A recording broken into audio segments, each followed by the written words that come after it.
going to take your child to the doctor and you didn't have insurance, that sort of kind of carry on, how much would it cost you, roughly? Well, part of the problem in the U.S. is that you actually don't know when you walk into the doctor's office. So it could be something, I mean, I'm guesstimating about $250 if you're uninsured. That's a lot of money. So everyone has insurance, do they? No, not everyone has insurance. Although under the Affordable Care Act, ostensibly everyone is enabled to get insurance, but you're still buying insurance from a private health insurer. This hasn't been, and the Obamacare, which is what you're referring to, also hasn't been without its controversy. So what would I say if you said, well, I'm going to flick a switch like we do with the MMP in England, and overnight you're going to have free healthcare for children up to 13? Would that seem like a good thing to you? That would be a fantastic thing. It would be like every American's dream come true. Yeah. Do you think you're American, aren't you, Julianne?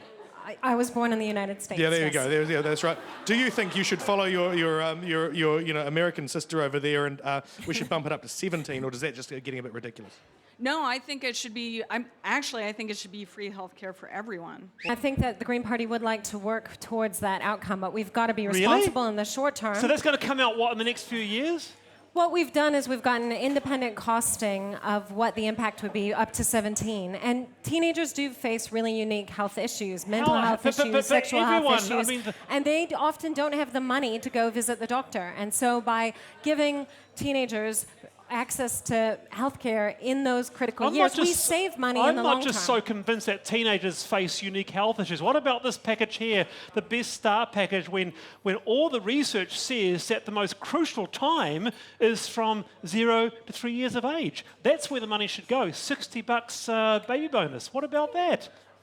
Well, we already have money. We're investing in our children through other policies, but this is actually a very low-cost way of dealing with very specific issues. Low cost? All right, let's ask Paul Foster-Bell, what do you make of the package? Well, look, our policy, which is up to the age of 13, from 6, with free prescriptions, as well as the free doctor's visits, what you have to bear in mind is that's been achieved by actually identifying efficiencies in other parts of the system. There is some new money going in, about $500 million for the overall families and children package.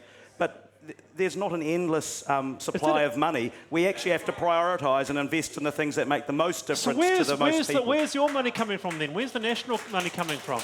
Well, through running, for a start, an economy that's been growing, and also... No. Yes, but where's it coming from? Where's that money coming from?